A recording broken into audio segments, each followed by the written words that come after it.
અને જીવનની અંદર આપણે સુરક્ષિત ત્યાં સુધી જ છીએ. યાદ રાખજો કે જ્યાં સુધી માથે વડીલોના પુણ્યનું છત્ર છે.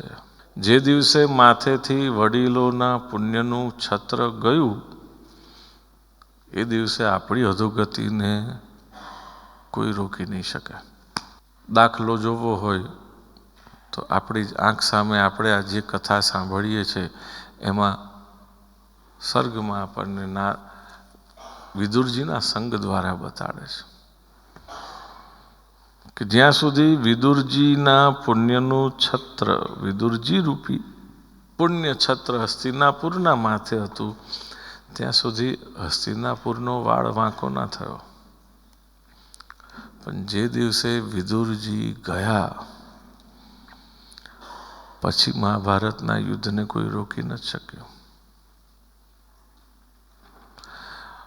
એટલે જીવનમાં જે કંઈ પણ થાય એ સમજવું કે ભગવાન આના દ્વારા આપણને વળી પાછા કંઈક સારી દિશા તરફ વાળવા માગે છે.